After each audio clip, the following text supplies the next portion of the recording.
We are beginning the book of Mishlei, our daily lesson. We are here every day, Sunday through Thursday, 12 o'clock to 12:20 Eastern Time. And we are in chapter 13 in the book of Mishlei, chapter 13, verse 9.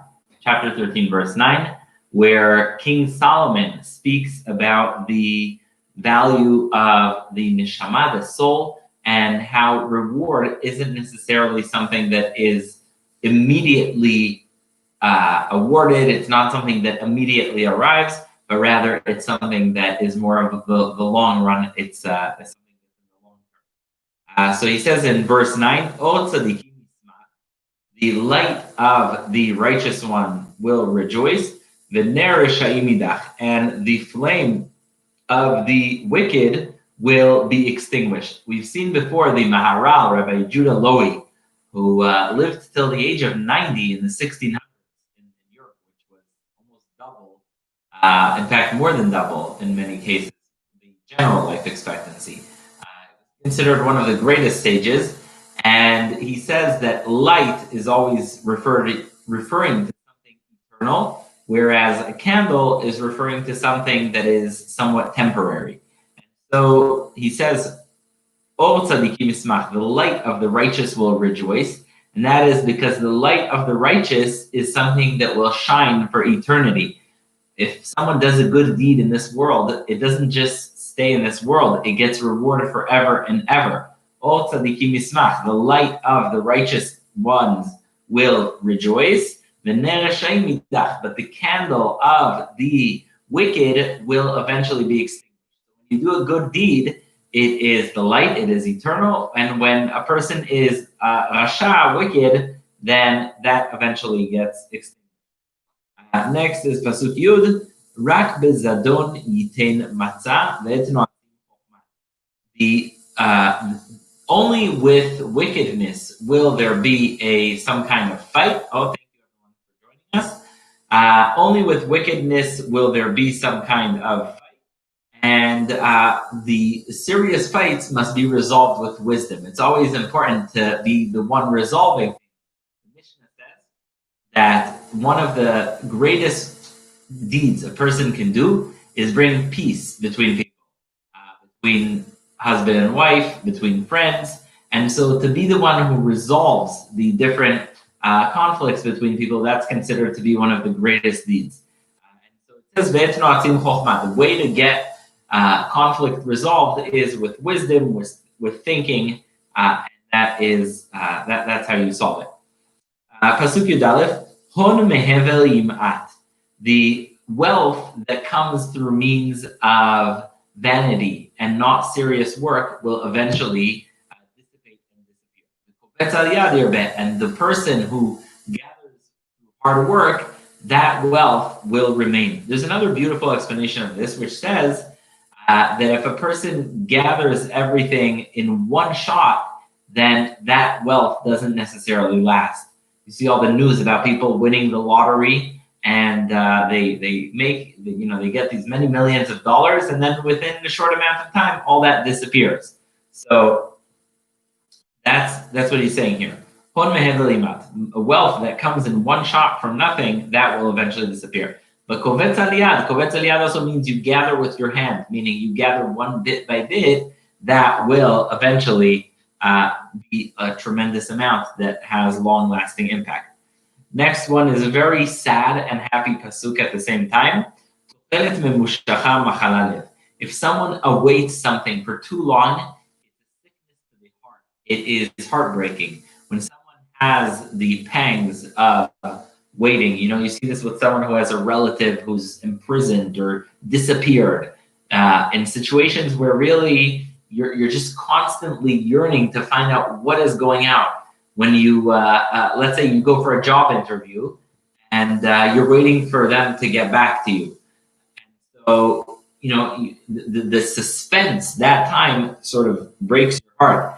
The etz chaim tababa, but when finally what you desired, when the outcome that you desired comes, that is like a tree of life. It is something that will give you a tremendous amount of joy. So when when eventually it comes, that gives you a tremendous amount of joy. Rashi explains that this is also talking about God and the people. People sometimes sin and they sin again and they sin again, and God is sitting and waiting with, obviously metaphoric.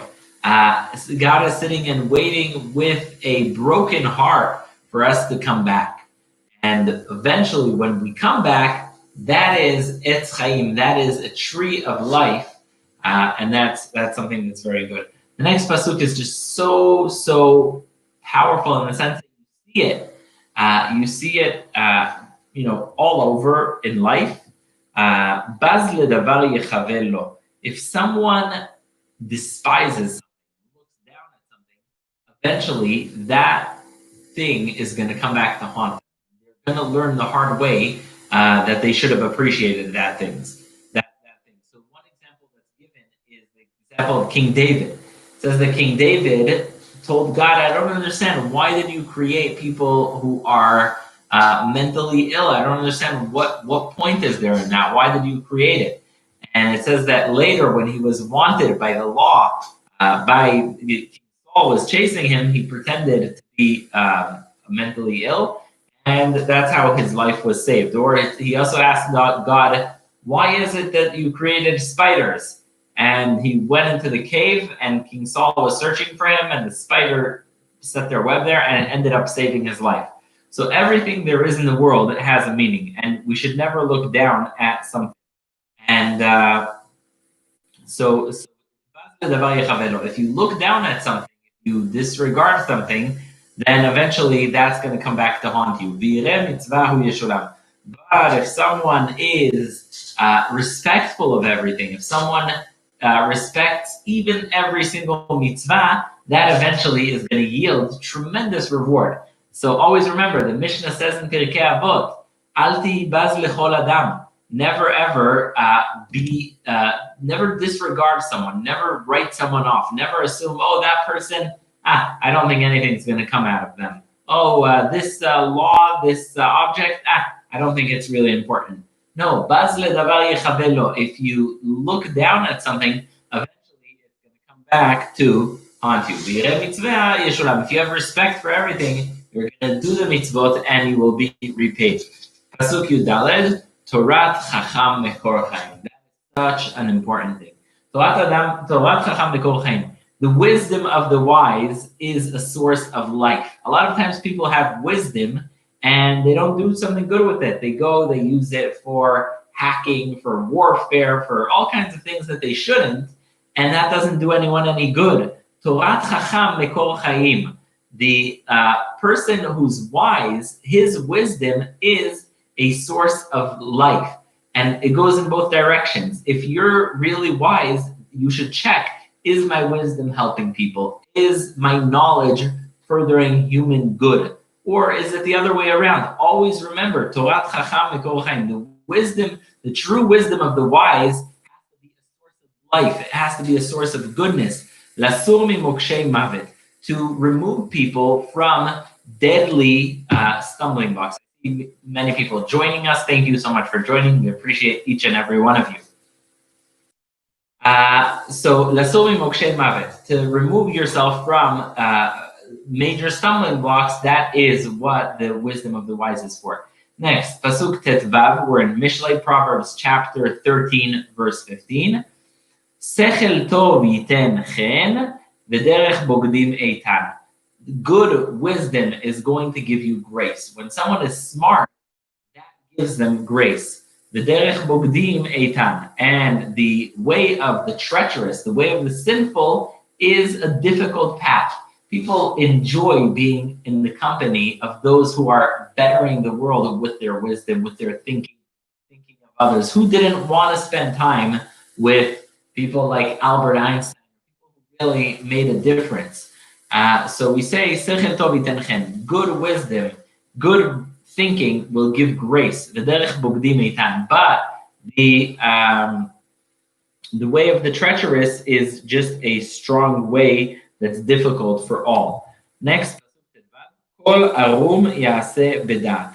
If you are going to do something something that is sophisticated, think it through. Sometimes people think they're doing something with sophistication, and all they do is end up outsmarting themselves. If you're planning on doing something that requires prudence, that requires thinking, make sure you're thinking the whole 100%. If you only think 50%, then that's not good. A lot of times people think something is going to be good for them to major in college. So they major. 2 years through, they realize they didn't think about this added element, and they actually not a good career path for them.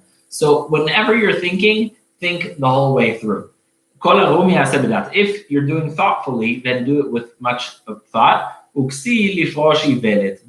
if someone is foolish, then they will only make half a plan and they'll end up messing them over. And Rashi explains that this is talking about Achashverosh. So many times throughout his life, he thought he's thinking about something ahead of time. Actually, he just ended up outsmarting himself. Malach rasha yipol bera, betzir emunim marpeh. A wicked angel is going to fall. Meaning, sometimes someone thinks, again, that they're going to do something good to benefit themselves in a way that's not necessarily good. And eventually that only comes back to chase them. Rashi says this is talking about Bilam. Remember Bilam, the guy who decided he's going to curse in the book of Numbers. He's going to curse Bnei Israel, and he ends up blessing them. And so it says, Malach rasha yipol bera, the wicked messenger will eventually fall in negativity. V'tzir emunim marpeh. And the one who's faithful, that is going to heal everyone. So Rashi says that's talking about Moshe. Tzir emunim, who is the faithful one? Who is there that's more faithful than Moses? In fact, in Jewish literature, Moses is referred to as Ra'aya Mehemna, the faithful shepherd. Moses is the ultimate, most faithful person, and he saw the flock of Israel. The next pasuk is just very, very important. If a person is disregardful, if the person has no respect for wisdom, for advice, for taking the right path, then not only will they bring on themselves poverty, but they will also bring on themselves shame. Meaning, if they disregard the good advice that they get, eventually they're just going to bring on themselves tremendous shame. All right, next. Pasuk Yutet, verse 19. Ta'ava nihiya te'erav lenefesh. If a person looks to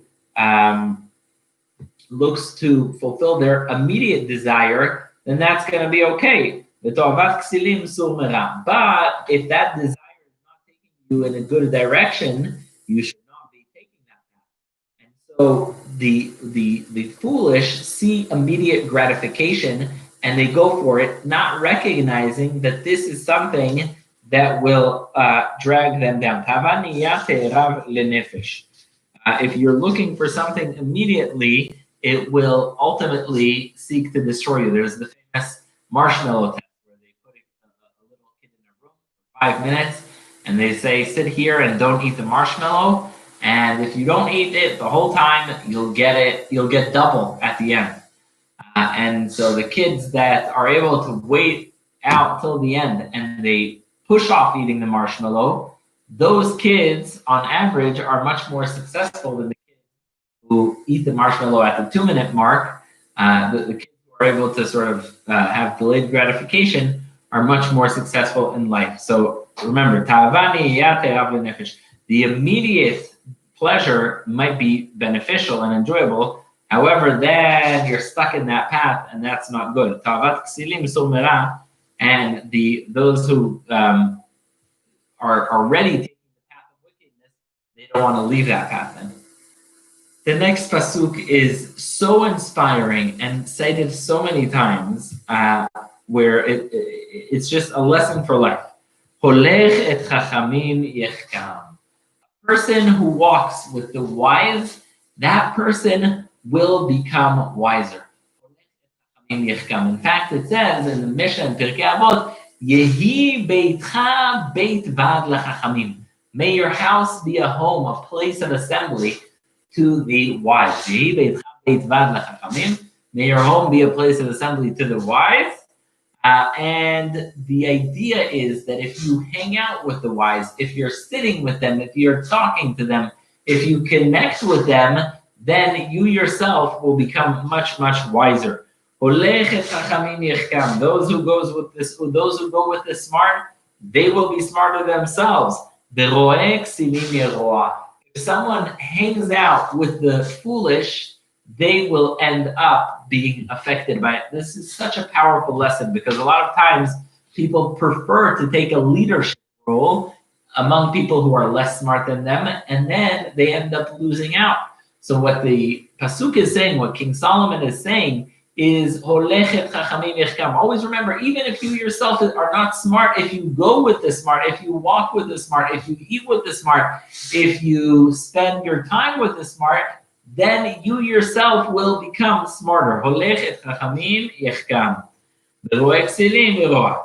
we come to another pasuk, which is really powerful. It says, the Talmud says, they asked wisdom, what is going to be with the person who sins? What's the verdict on the person who sins? And obviously it's a metaphor because wisdom is not a person, it's wisdom. So it says as follows, Chataim teradef ra'ah. It says the wisdom answered with this pasuk that we see right here in Mishlei. Chataim teradef ra'ah. The wicked will be pursued by negativity and bad. But the righteous he will repay with good. And it says, meaning the implication is there is no way out of sin. There's no way to reverse. Because logically speaking, if not God himself forgiving and pardoning us, then then when you make a mistake, when someone robs a bank, they can't say, I'm sorry. Oh, I didn't mean to do it. Of course not. You can't do that. So therefore, so the acts of the bad are logically and naturally be rewarded with the bad that they did. But the righteous are doomed to be rewarded with good. Goodness will be inherited by not only children, but the children's children. Person is good, if a person is smart, the good deeds that they do are not only going to be reaped by themselves, but their children, their grandchildren. How many times does a person see the good deeds of their grandparents? I remember I needed something and I spoke to an older fellow and I asked him for help. And he said, I knew your grandfather and I'd love to help you, etc. Why? Because Tov Yamchil B'nei Banim. Goodness will go not only to one generation after you, but at least 2 generations after you. The goodness that you do, the goodness that the wise person does, that goes already to several generations further. Not only will the good deeds of the good carry on, but the good that the wicked do eventually will be inherited by the righteous. The goodness is going to go to the sons and sons of sons, and the wicked are going to be inherited by the righteous.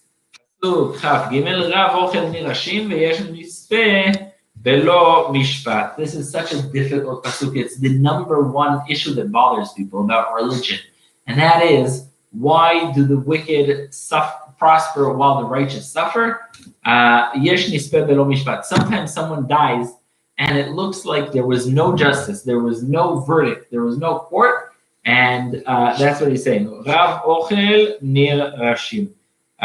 a person, sometimes you have someone with much wealth, and that ends up not affecting them positively. And many people are disheveled and destroyed with no justice.